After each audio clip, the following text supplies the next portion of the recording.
गर सब राम बनने लगे तो भरत बनेगा कौन, गर सब राम बनने लगेंगे तो भरत बनेगा कौन। नाम के पीछे की कहानी क्या है, आखिर सिरफिरा नाम क्यों रखा गया? परंतु दूसरे दिन देखते हैं कि रास्ते पे टायर जलने लगते हैं, लोग जगह जगह पे इकट्ठा होने लगते हैं कि आज भारत को बंद करना है, और एक छोटा सा मैसेज व्हाट्सएप और फेसबुक में वायरल हो जाता है, दूसरे दिन भारत में बंद हो जाती है। इससे बड़ी विडंबना भारत देश में कभी नहीं आई। सनातन धर्म तो आदि अनादि काल से चला आ रहा है, चली आ रही है। मुझे तो लगता है गौरी जी कि आप घर से निकलते समय कसम खा लिए थे कि नहीं, अब कांग्रेस सरकार के विषय में जब भी बातचीत होगी तो बकायदा मैं कुल मिलाकर घेरूंगा। सनातन धर्म का कहीं पे विषय आता है, आप है ना, आप गौरी जी आप वो उंगली जब जाके उस वोटिंग, जब घर से पैदल चलते हुए उस वोटिंग स्थिति तक पहुंचती है और वोट देते हैं ना, उनके मन के भाव को जरूर एक बार समझना।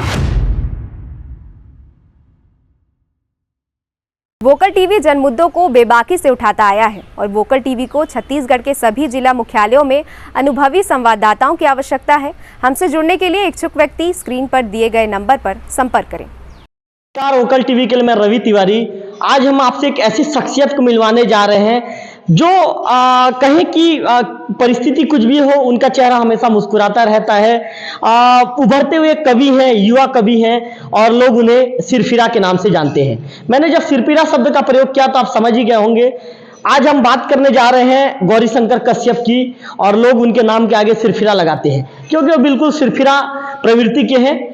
हर चीजों को इस तरह से अपने बातों में शब्दों को इस तरह से ढाल देते हैं कि लोग उनकी तारीफ करते नहीं थकते हैं। गौरी जी, वोकल टीवी पे स्वागत है आपका। नमस्कार, बहुत बहुत धन्यवाद रवि तिवारी जी।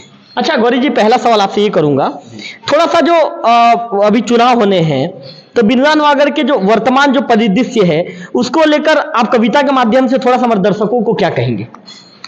बिल्कुल, बहुत अच्छा लगा आपसे मुलाकात होने के बाद, और यही कहना चाहूँगा कि राजनीति के इस समर में सब रिश्ते हो गए मौन, कोई एकलव्य बनता नहीं, सब बनते लगते हैं द्रोण, और समर में राजनीति के सब राजा को लालायित, गर सब राम बनने लगे तो भरत बनेगा कौन, गर सब राम बनने लगेंगे तो भरत बनेगा कौन। इसी गौरी जी, इसका आपने जो कविता कितने अच्छे तरीके से कही, थोड़ा सा इसका जो विस्तार है, इसका सारांश थोड़ा सा हमारे दर्शकों को समझा देंगे? जी, अभी वर्तमान स्थिति कहीं ना कहीं हम राजनीति को देखें, हमारे क्षेत्र का या फिर संपूर्ण राज्य और भारत का भी देखें, तो एक प्रकार से राजनीति का जो दृष्टिकोण बदलता चला जा रहा है।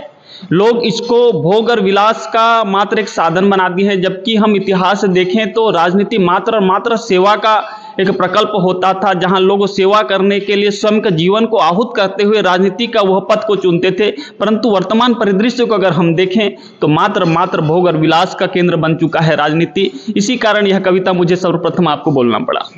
गौरी भाई, दूसरा सवाल मैं आपसे ही करूंगा, क्योंकि हमने आपके विषय में एक बात सुना है और ये एकदम नई बातें हैं, बहुत कम लोग जानते हैं। जब आप 12th पढ़ रहे थे तो उस दौरान आपने घर छोड़ने का मन बना लिया था और आपने सन्यासी जीवन जीने का भी आपने मन बना लिया था, और आप कुछ दिनों तक बाहर थे। गौरी भाई, आखिर उस दौरान क्या घटना घटी थी, और गौरी जी आपने घर छोड़ने का मन क्यों बनाया था, थोड़ा सा विस्तार से बताएंगे? जी रवि जी, जब से मैंने 12वीं पास किया तब से मेरे मन में एक इच्छा थी कि मेरे को कुछ करना है, समाज के लिए कुछ करना है, राष्ट्र के लिए कुछ करना है। संघ से जुड़ा और राष्ट्रीय स्वयंसेवक संघ से जुड़ने के पश्चात मेरे मन में एक भाव ही जागृत होता था कि समाज के लिए कुछ करना है। उसी बीच में बाबा रामदेव जी ने आह्वान किया कि जिनको जिनको भी समाज के लिए, राष्ट्र के लिए कुछ करना है वो आ जाएं। तब एकाएक मन में परिवर्तन आता है। मैं हरिद्वार चला गया। हरिद्वार में बहुत महीने, मतलब मैंने साधुओं की तरह अपना जीवन को जिया, साधुओं के बीच में जीना, ऐसा एक मेरे को एक सेवा करने का और स्वयं के जीवन को समझने का एक मौका मिला था। परंतु परिवार में माता जी का बहुत ज़्यादा प्रेम है मुझ पर, बहुत ज़्यादा प्रेम करती हैं मुझसे, तो उनका बार बार प्रयास एवं जाके वहाँ से वापस मुझे ले आया गया। परंतु फिर भी समाज के लिए कुछ करने की ऐसे, और साधु संतों के बीच में बहुत ज़्यादा आशीर्वाद मिलता है, इसलिए मुझे साधु संतों के बीच में ज़्यादा रहना ज़्यादा अच्छा लगता है। गौरी भाई, आपसे एक सवाल मैं ये भी करूंगा। हमने पिछले दिनों एक वीडियो भी देखा था, चाहे वो गोबर में बिल्कुल आपने अपने आप को लपेट लिया था, गोबर में सो गए थे।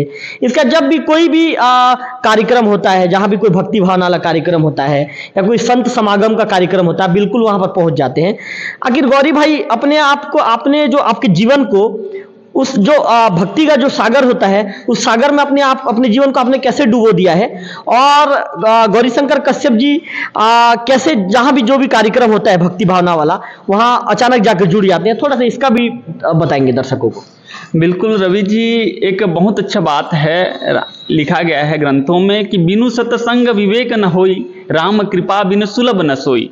और रामचरितमानस में तुलसीदास जी महाराज ने यह भी लिखा है कि कलिजुग केवल नाम आधारा, सुमिर सुमिर नर उतर ही पारा। और साथ में यह भी लिखा है कि उमा कहूँ मैं अनुभव अपना, केवल राम सच जगत सब सपना। अगर मात्र हमको इस समाज में, इस धरती में कुछ करना है स्वयं के लिए, समाज के लिए, राष्ट्र के लिए, तो संत के दिखाए हुए रास्ते में चलना हमारे लिए बहुत आसान हो जाता है। क्योंकि मात्र कमाना, खाना और जीवन को इसी प्रकार से जी लेना, भोग विलास की जीवन को जीना, ये हमारा उद्देश्य नहीं हो सकता।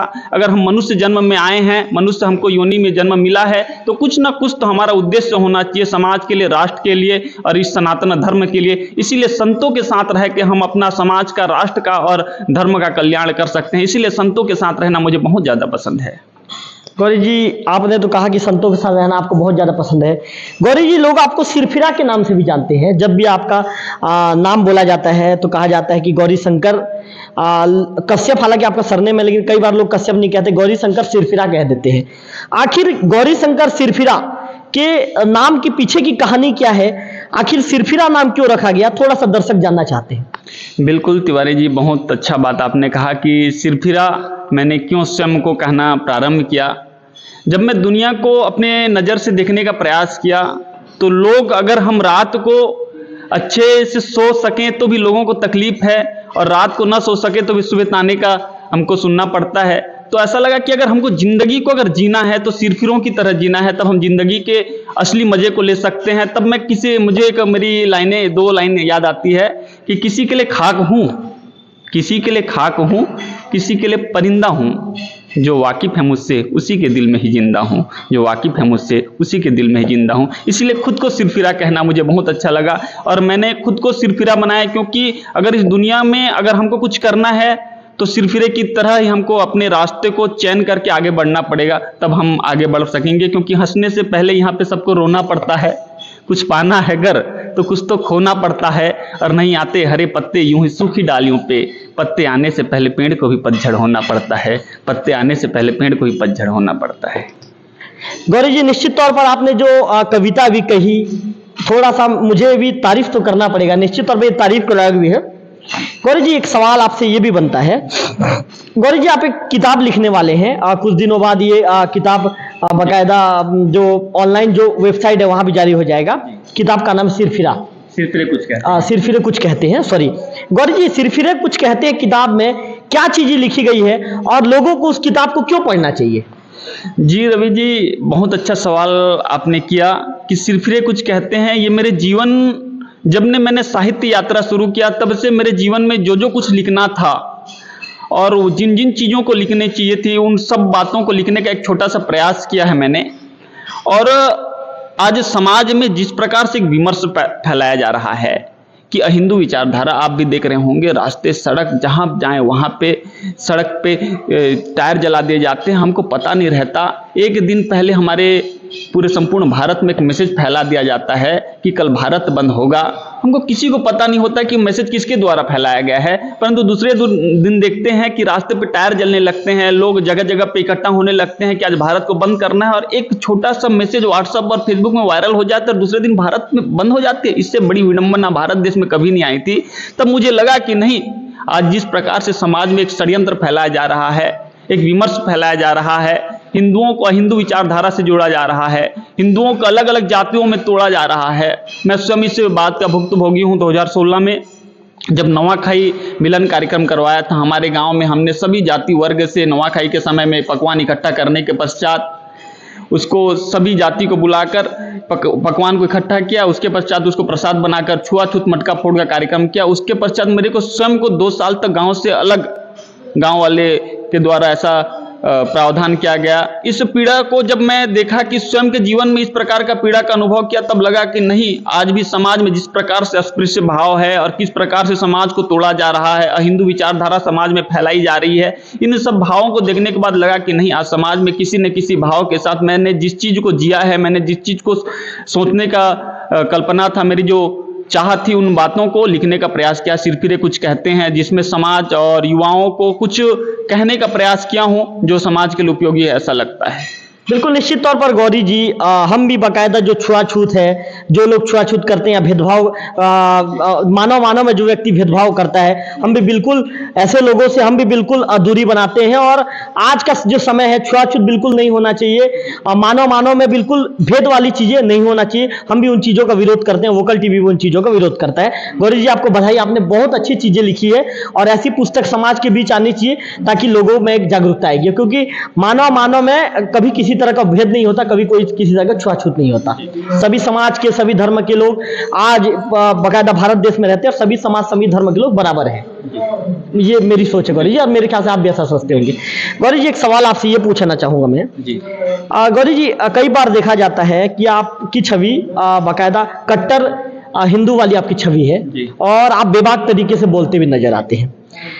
अच्छा गौरी जी, एक चीज बताइए, जो जिस तरह की परिस्थितियां अभी वर्तमान में देश में चल रही है, तो उसमें गौरीशंकर कश्यप जो कवि हैं, वो क्या सोचते हैं?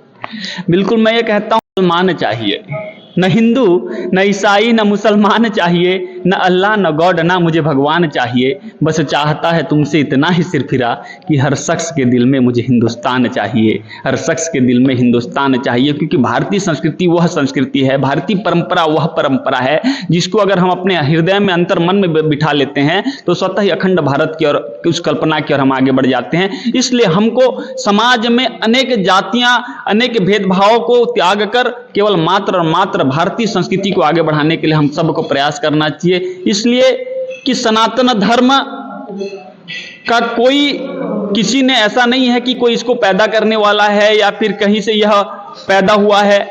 सनातन धर्म तो आदि अनादि काल से चला आ रहा है, चली आ रही है, परंपरा है यह, इसको कोई खत्म नहीं कर सकता।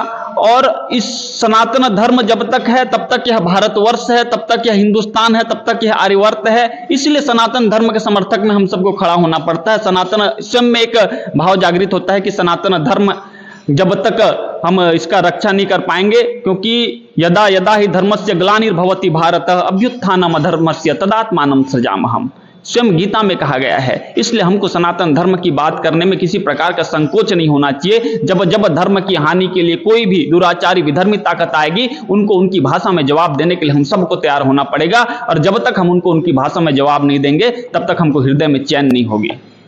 गौरी जी, जब भी सवाल आपसे पूछते हैं, आप काफी अच्छे तरीके से हमको समझा कर ही कहते हैं। गौरी जी का जो कहीं पे भी हम बैठते हैं या कहीं पे भी किसी जगह पर खड़े होते हैं, तो पिछले दिनों एक जगह पर खड़े थे गौरी भाई, हम 5-6 दिन पहले, तो गौरी जी कुछ लोगों का ये आरोप था कि जो गौरीशंकर कश्यप हैं, गौरीशंकर कश्यप सिरफिरा जो कवि हैं, वो कहीं ना कहीं जो संत समागम के कार्यक्रम में पहुंचते हैं या पूजा पाठ वाली बात करते हैं, वो दिखावा करते हैं।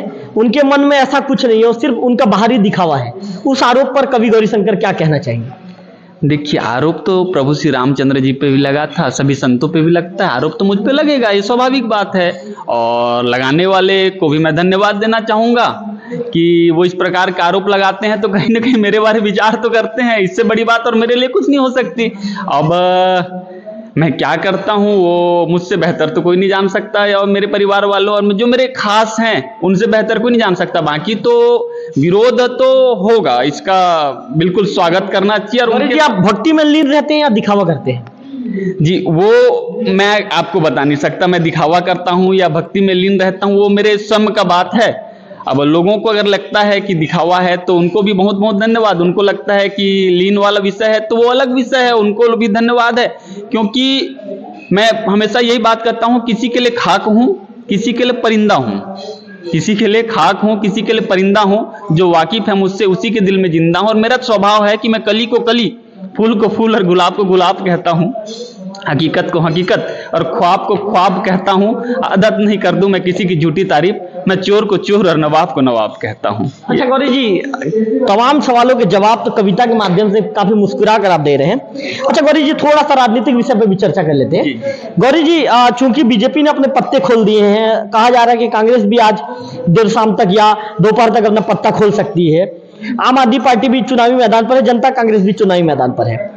कवि गौरीशंकर व्यक्तिगत रूप से क्या सोचते हैं कि यहाँ पर किस पार्टी को मौका मिलना चाहिए और किस पार्टी का कैंडिडेट जीत कर आएगा। कवि गौरीशंकर कश्यप की व्यक्तिगत राय क्या है?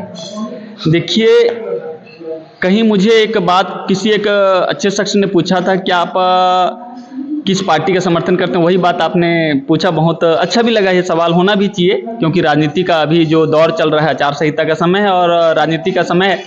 तो वास्तव में मेरा जो सोच है, मैं भगवा ध्वज के साथ चलने का प्रयास मेरा है और हमेशा रहेगा। मैं किसी पार्टी विशेष का समर्थन करूं, ऐसा मेरे हृदय में, ऐसा मन में बोध नहीं है। और बिल्कुल जिसका विचारधारा, जिस पार्टी का विचारधारा मेरी विचारधारा से मेल होगी, हमारे सनातन धर्म की विचारधारा से, संघ की विचारधारा से मेल होती है, तो बिल्कुल उस विचारधारा का हम समर्थन करते हैं, ऐसा है। मतलब गौरीशंकर कश्यप जी के दिल में कौन सी पार्टी ने जगह बना लिया है? पार्टी का मैं विषय तो नहीं रखूंगा, परंतु कहीं ना कहीं अगर देश की बात हो और बात हो नरेंद्र मोदी की, तब हृदय से एक बात आती है कि नहीं, हाँ, देश में नरेंद्र मोदी जैसे ऐसे शख्सियत, ऐसे महापुरुषों की आवश्यकता है जो समाज के लिए, राष्ट्र के लिए, सनातन धर्म एवं संपूर्ण भारत संस्कृति के लिए बहुत ज़्यादा जरूरत है, उनका आवश्यकता है। और चाहे उत्तर प्रदेश में योगी जैसे संत हों, और उसी प्रकार हम छत्तीसगढ़ में भी ऐसा आस करेंगे कि कोई ऐसे सरकार आए जो विधर्मी। गौरी जी, आप कहते हैं कि उत्तर प्रदेश में योगी जैसा हो। आप ये बताइए गौरी जी, मुख्यमंत्री भूपेश बघेल ने भगवान राम को लेकर कई तरह के काम किए, चाहे वो राम वनगमन पथ हो, बकायदा उन्होंने जो कमल विहार था उसका नाम कौशल्या विहार दे दिया। मुख्यमंत्री भूपेश बघेल भी कहीं ना कहीं जो काम है, उनका काम दिख रहा है, चाहे वो राम के विषय में हो, माता सीता के मैटर में हो, या फिर कौशल्या जो भगवान राम की जो माता थी उनके विषय में भी हो। तो जब सीएम भूपेश बघेल जब काम कर रहे हैं, उनका काम दिख रहा है, तो आखिर गौरी जी आप लोग इस तरह की बातें क्यों करते हैं? ये तो कुल मिला के द्विअर्थी वाली बातें हैं। जी, आपको दूसरा बात ये भी बोलना चाहिए था कि राम मंदिर जब बनने वाला था तो उनके विरोध में कौन खड़ा हुआ था?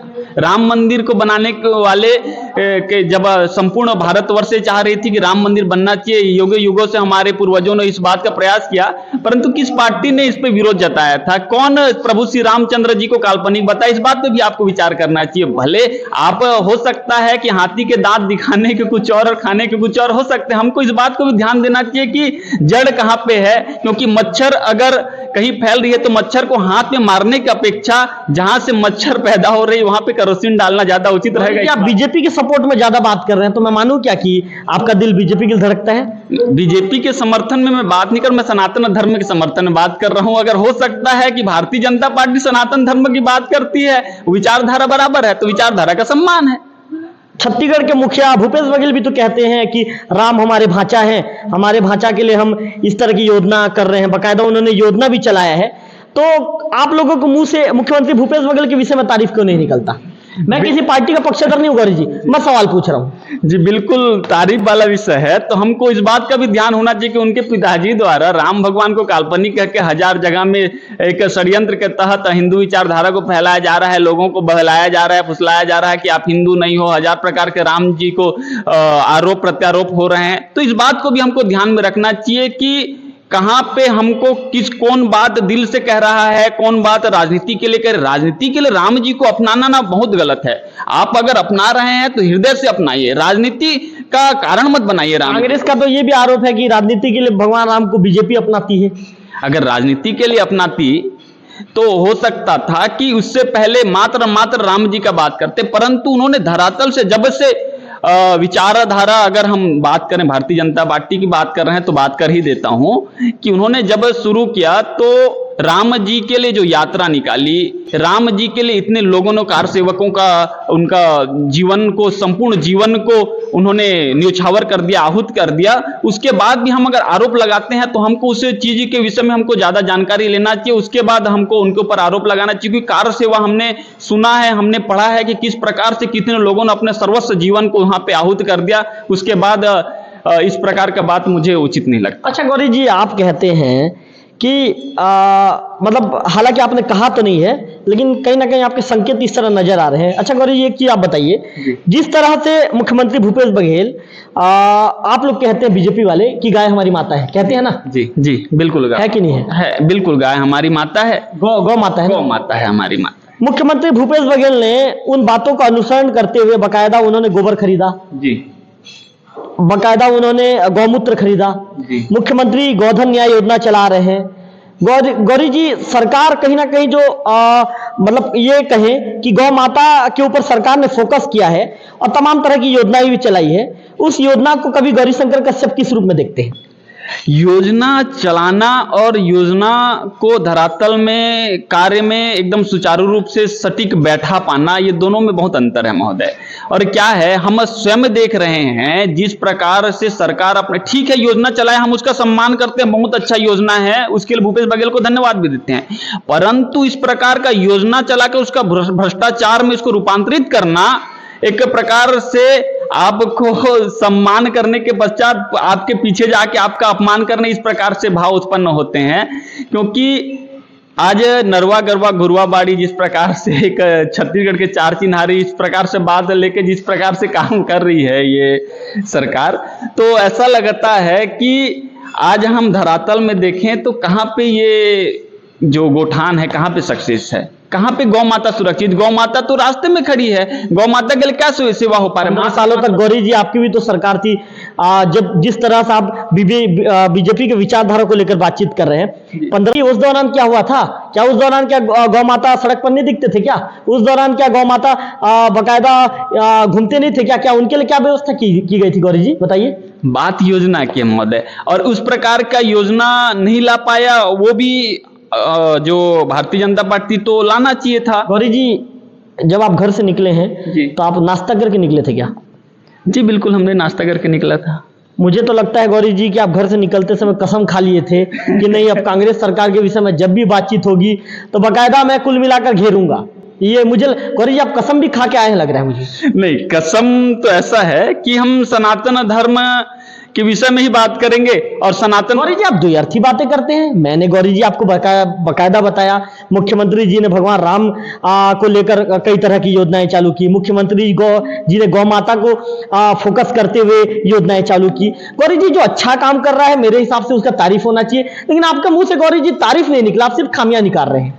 जी, तारीफ हम तब निकालते जब धरातल में उनका काम दिखता, तो बिल्कुल मैं 15 सालों तक आपकी सरकार थी, क्या क्या आप लोगों ने?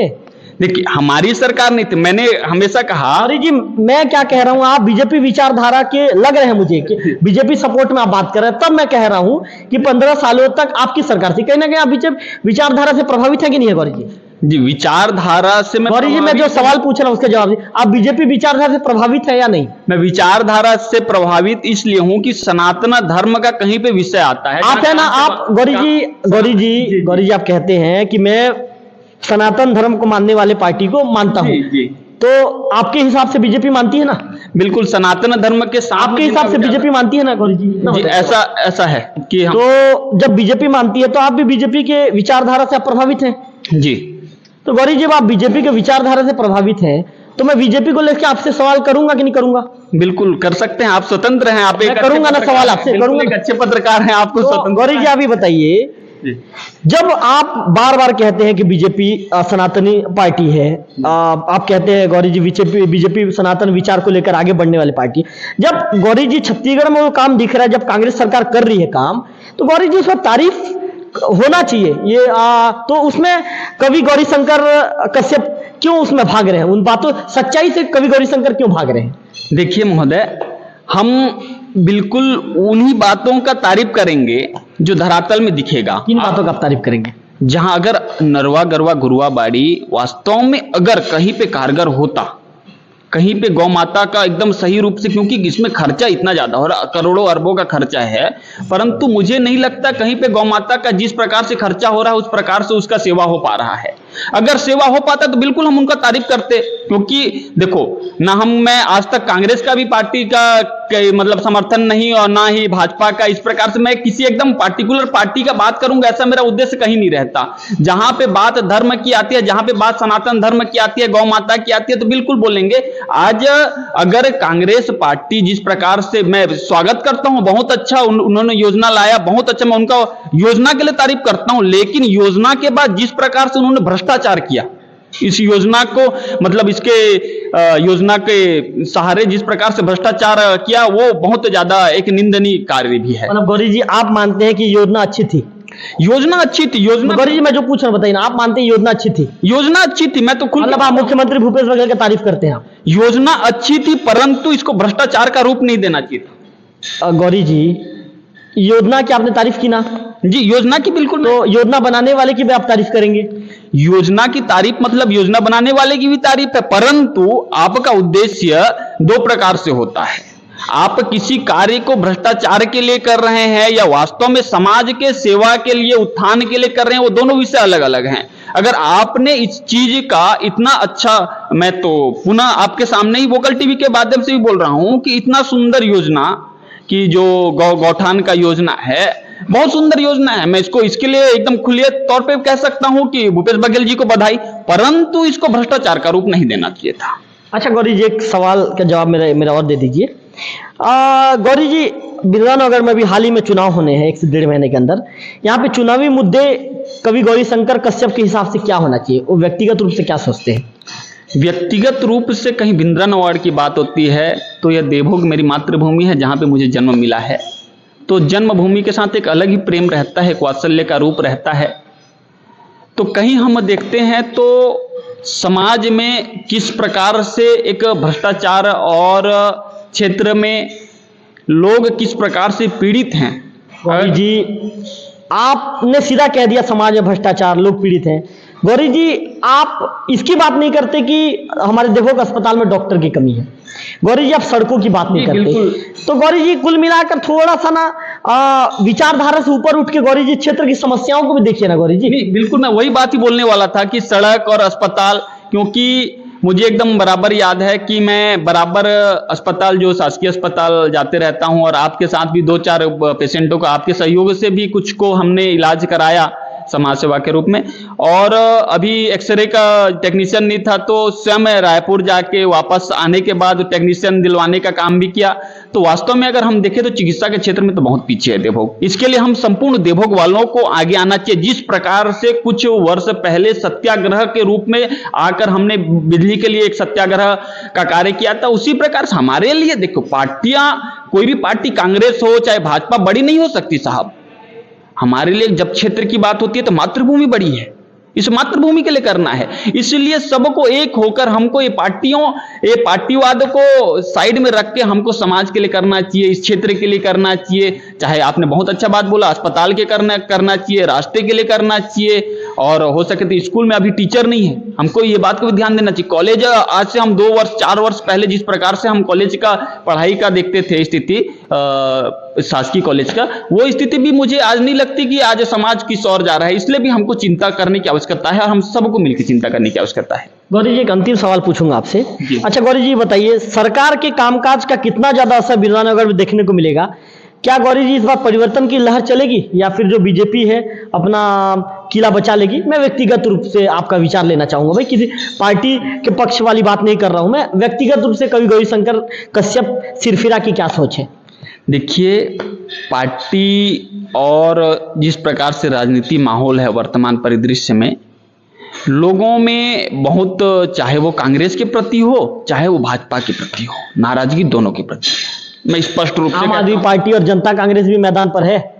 देखिए, मैं इन पार्टियों के विषय में तो अभी इतना नहीं कह पाऊंगा, क्योंकि ये इस क्षेत्र में, क्षेत्र की बात कर रहा हूँ। समर्थन तो मेरा विचारधारा को ही है, परंतु जब क्षेत्र की बात आ रही है तो हमको समाज के लिए ऐसा एक विचार करना चाहिए कि कौन हमारे लिए विकास का मार्गदर्शक बनेगा। क्योंकि एक विधायक बनना बहुत बड़ी बात नहीं है, उस विधायक को बनकर उस सेवा के दृष्टिकोण से उस क्षेत्र को आगे ले जाना बहुत बड़ी बात है। क्योंकि मैं चाणक्य नीति में आज सुबह ही पढ़ रहा था कि अगर एक कोई छोटी सी चिड़िया भी, अगर चील भी अगर बहुत ज्यादा आसमान में उड़ने लग जाए तो उसको हम गरुड़ तो नहीं कह सकेंगे, कि उसके कार्य और उसकी विचारधारा, उसके जो स्वयं का जो कार्य करने की क्षमता है, वो निर्धारित करेगी कि उसको किस स्थान पर रहना चाहिए। 1000 विधायक बनेंगे, 1000 सांसद बनेंगे, बड़ी बात सांसद और विधायक बनना नहीं है साहब, बड़ी बात है क्षेत्र का विकास।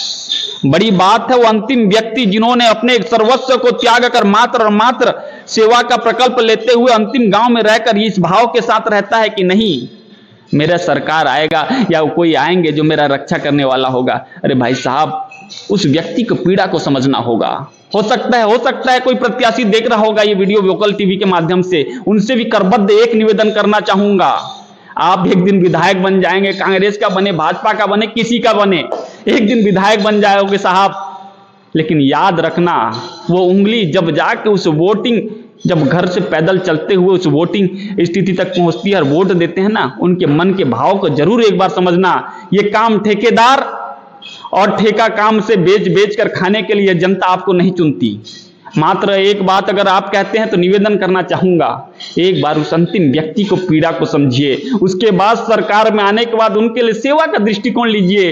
ये मात्र स्वार्थ और भोग का कारण नहीं है राजनीति। एक बार निवेदन करना चाहूंगा आप सबसे, ऐसे व्यक्ति को चुनिए जो समाज में और राष्ट्र में सेवा का भाव जगाए, ऐसे व्यक्ति को चुनिए जो राष्ट्र को उन्नत की ओर ले जाए, ऐसे व्यक्ति को चुनिए जो समाज में एक अलग जगाने का काम करे। स्वार्थ पैसे में 10 रुपया, 20 रुपया, 1000 रुपया में बेच देंगे वोट, लेकिन आने वाली पीढ़ी हमको दुत्कारेगी, अरे कहेगी कैसे लोग को वोट बना, कैसे लोग को हमने बना दिया सरकार। इसलिए हमको हृदय से कहना चाहूंगा कि ऐसे लोगों को कभी न चुने जो मात्र स्वार्थ की बात करते हैं। इसलिए समाज को जगाने के लिए आप सबसे निवेदन करता हूं कि ऐसे व्यक्ति का चुनाव करें जो समाज और राष्ट्र को आगे ले जा सके। तो ये थे कवि गौरीशंकर कश्यप। उन्होंने साफ तौर पर कहा, जो उनके जो सिरफिरा कुछ कहते हैं उस पुस्तक को लेकर हमने उनसे बातचीत की, राजनीतिक मुद्दों को लेकर भी हमने उनसे सवाल जवाब किया। इसके साथ साथ जो उनके व्यक्तिगत जीवन को भी लेकर हमने उनसे तमाम सवालों को लेकर उनसे जवाब तलब किया।